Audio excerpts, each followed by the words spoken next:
وهذه اللحظة التي نعيش فيها وباء الفيروس التاجي ستحدد بالتأكيد تاريخ وحياة العديد من الأشخاص، لأننا نمر بفترة معقدة تتطلب الكثير من الكفاح حتى يكون التأثير السلبي صغيرا قدر الإمكان.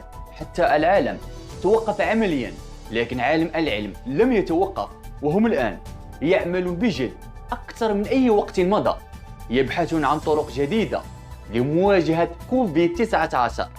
ولهذا السبب بخضم العديد من الأخبار المحزنة، هناك أيضا بعض الأخبار التي تمنحنا الأمل، مثل الاكتشاف المحتمل للقاحات الأجسام المضادة وحتى العلاجات الممكنة.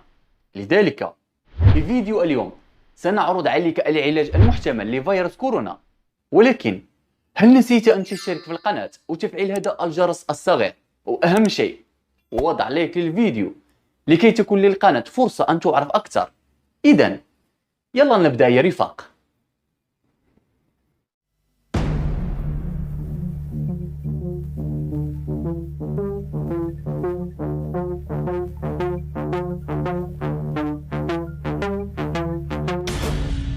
مرحبا بكم، أنا محمد من قناتكم إمجوشوف.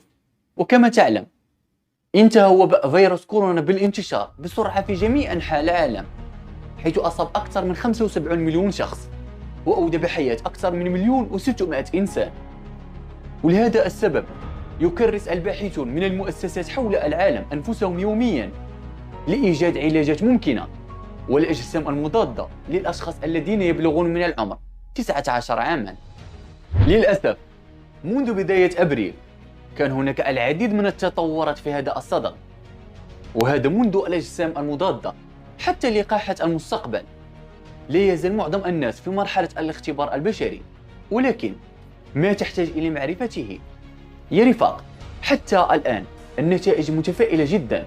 وبعبارة أخرى، على الرغم من أننا لم ننتهي بنسبة 100%، فإننا سنصل إلى هناك، وقريبا نأمل أن يكون هذا العلاج سيصبح حقيقة واقعة في جميع أنحاء العالم، وسيكون المغرب من بين البلدان التي ستحصل على اللقاح في غضون فترة وجيزة.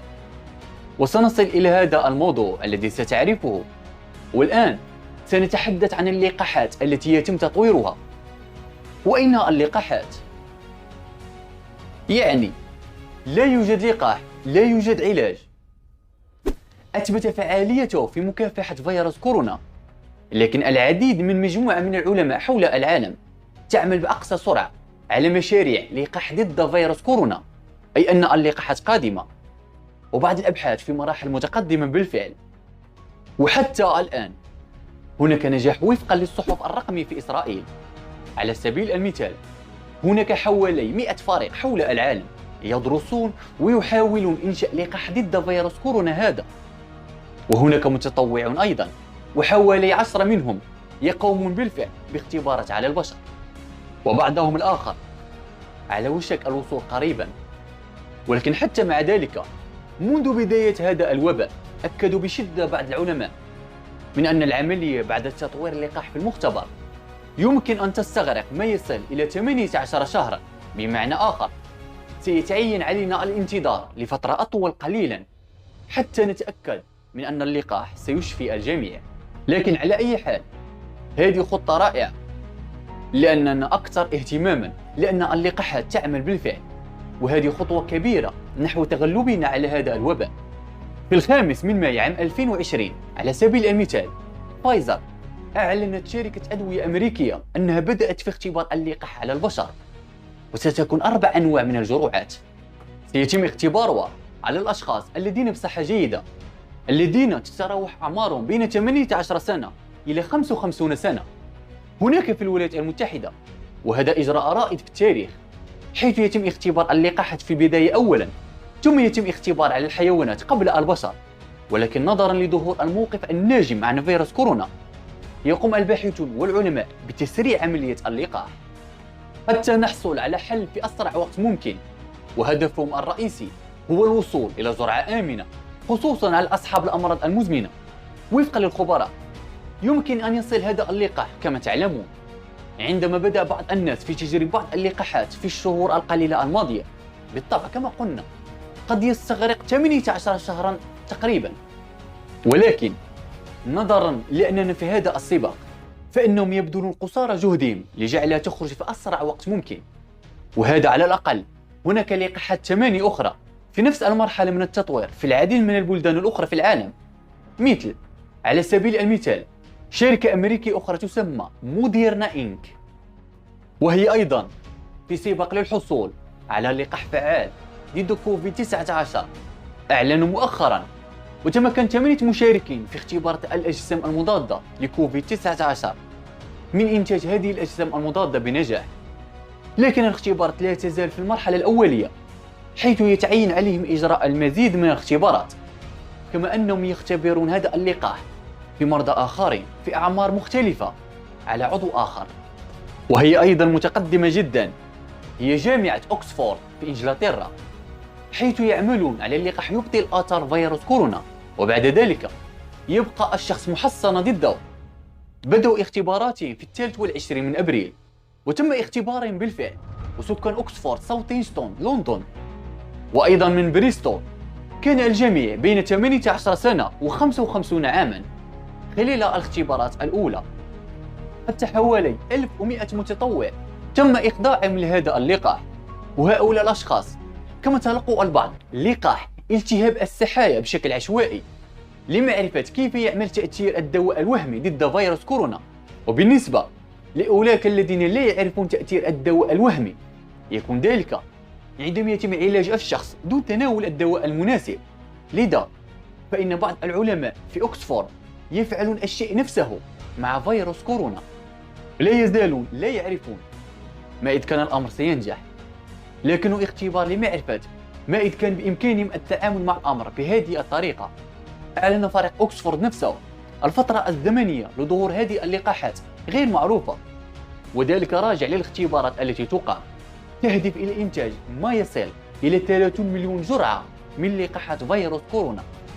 وهم متفائلون جدا بشأن النتائج الإيجابية التي قدموها في الاختبارات، ويعتقدون أن اللقاح سيكون جاهز في القريب العاجل، وربما لا. تزال هناك تكهنات. وفقا للعلماء ما زالت بحاجة إلى الانتظار لمعرفة الآثار الجانبية، بحاجة إلى اختبار على جميع الأشخاص لمعرفة ما إذا كان سيعمل أم لا. هذا النوع من الأشخاص الذين لديهم مشاكل صحية، ومع ذلك الشخص الأكبر سنا، يحتاجون إلى إجراء جميع الاختبارات الممكنة حتى يتمكنوا من توزيع هذا اللقاح على العالم بأسره. وحول الآثار الجانبية المحتملة، الإنجليز يقولون إنها لن تكون أكثر من صداع، أو أيضا يعانون من حمى خفيفة. وهذا هو السبب مرة أخرى للتأكد من أنهم بحاجة إلى إجراء اختبارات مع عدة أشخاص مختلفين. لدينا أيضا أجسام مضادة، فالأجسام المضادة لفيروس كورونا. لا نتحدث يا رفاق فقط عن اللقاحات التي تتم دراستها وتطويرها ضد فيروس كورونا، فقد درس الباحثون من جميع أنحاء العالم تكوين أجسام مضادة بشرية لمحاربة الفيروس نفسه. وفي يوم 4 ماي تم الإعلان عن تمكن بعض الباحثين من هولندا وألمانيا من إحراز تقدم كبير في مهمة محاولة العثور على ترياق ضد فيروس كورونا، لأنهم تمكنوا من إنتاج أجسام مضادة في المختبر قادرة على إعاقة عمل الفيروس. تم نشر هذا الاكتشاف في مجلة نايتور، ومن خلال تلك الأجسام المضادة التي أصبحت تعرف باسم 47D11 سيكون ذلك من الممكن. عندها سيكون من الممكن للشخص علاج المرض والوقاية منه. في الوقت الحالي تم إجراء الاختبارات فقط على الفئران المعدلة وراثيا، وهي الفئران التي تم تغيير جيناتها. ولكن حتى في الفئران أظهرت الاختبارات أن هذه الفئران كانت قادرة على إنتاج أجسام مضادة مشابهة للأجسام المضادة البشرية. تظهر الاختبارات أن الجسم يشعر ويسمى 47D11 ويعمل بهذه الطريقة. إن شاء الله ستكون نهاية هذا الفيروس بإذن الله، وتمنع الارتباط لاختراق خلايانا البشرية. بمعنى آخر، كما لو تم تحييد الفيروس واللحظة التي يحتاجون إليها لمعرفة ما إذا كان يعمل بدون نسبة مئوية في مرضى الإنسان، هي الخطوة التالية التي سيفعلونها. بالإضافة إلى ذلك، في في 5 من ماي 2020 أعلن باحثو إسرائيل أيضا أنهم تمكنوا أيضا من تطوير جسم مضاد ضد كوفيد-19، وهو جسم مضاد له أيضا دور في مهاجمة الفيروس والقضاء عليه عند المرضى. وفقا لهؤلاء الباحثين تم الانتهاء من تطوير الجسم المضاد. بدأنا بالفعل بإجراءات واختبارات على الحيوانات والبشر. لهذا فإن العالم بأسره واثق، وبسبب الإلحاح بين خطوات الاختبارات التالية سيحدث كل شيء بوتيرة سريعة أكثر تسارعا. فكل شيء يشير إلى أنه قريبا جدا سيكون لدينا لقاحات أو شيء من الأجسام المضادة التي تساعدنا في مكافحة فيروس كورونا، وسيكون خبر مفرحا لنا جميعا، خصوصا في هذا الجحيم الذي نعيشه. ولكن ما يريد الكثيرون معرفته هو أيضا ما إذا كان المغرب سيستفيد من هذا اللقاح أو سيتم استبعاده. في نهاية أبريل أنشأت منظمة الصحة العالمية عملا مشتركا مع عدة دول من جميع أنحاء العالم للعمل معا في تطوير هذا اللقاح ضد فيروس كورونا، وبالتالي جمع استثمارات حوالي 7.4 مليارات يورو، وجود العديد من الدول الرئيسية كقادة. وللأسف المغرب لا يشارك، ولكن هذا لا يعني أن بلدنا سيتم استبعاده لتلقي اللقاح. في الواقع أعتقد أنه لن يتم استبعاد أي دولة في العالم من هذا الشيء الإنساني بغض النظر عن السبب. بالطبع هناك دول لن تقوم بالتسويق مع الآخرين لأسبابها الخاصة، ولكن بالتأكيد بمجرد ظهور هذا اللقاح في مكان ما في العالم سيصل هنا في المغرب قد يستغرق الأمر بعض الوقت، لأنه وفقا للأخبار نحن هناك في نهاية قائمة الانتظارات. ولكن كل هذا أيضا لم يتم تأكيده من قبل الدول. نستلم اللقاح قريبا إن شاء الله، لأن الحكومة المغربية قامت بعدة تحركات في هذا الصدد والكل شاهد ذلك. كل الدول في السباق للحصول على اللقاح بما في ذلك المغرب. نحن نراقب فقط الأوضاع، ومن يدري كيف سيكون الواقع. على الأرجح عندما يتم طرح هذا اللقاح سيصل من أجل العالم بأسره لكل شخص. لا أعرف ما إذا كان سيكون بنفس المعدل بنفس السرعة، ولكن بالطبع ستتاح للجميع فرصة للحصول على هذا اللقاح، لأنه كما قلت إذا لم يحدث ذلك سيكون ذلك ظلما كبيرا للبلدان الأخرى مثل أي بلد آخر. الدول تستحق الشفاء من كوفيد-19. إذا يا رفاق سيخرج هذا الفيديو مرة أخرى لمعرفة الأحداث الجديدة في هذا الموضوع. الكل ينتظر بفارغ الصبر هذا اللقاح لكي نرتاح من هذا الضغط الرهيب الذي نعيشه، لأن العالم قريبا سيعود إلى طبيعته مع هذا اللقاح ضد كوفيد-19. أتمنى ذلك يا رب. صحيح أنه سيكون من الطبيعي أننا سنغادر هذا الكهف بشكل صحيح بدون خوف بإذن الله يا رب، ولكن هناك العديد من الشركات الآن تعيش الكثير من الأزمات المالية مع شكل العيش هنا في هذا العالم الجديد. وبما أن اللقاحات لم تظهر بعد فعلينا الاستمرار في اتباع توصيات منظمة الصحة العالمية. احمي نفسك وقم بدورك، اغسل يديك إذا خرجت إلى الشارع، ارتدي قناعك. إذا يا رفاق الفرج قريب، لننتظر لبعض الوقت، لأن بالفعل اللقاح في مراحل الأخيرة، لأن الأبحاث متقدمة جدا وقريبا سيصل هذا العلاج أخيرا. لا يوجد أي حل آخر، فقط الصلاة والدعاء إلى رب العالمين وانتظار هذا اللقاح. شكرا على المشاهدة. لا تنسوا وضع لايك للفيديو ونشر هذا الفيديو مع أصدقائكم لتعم الفائدة على الجميع.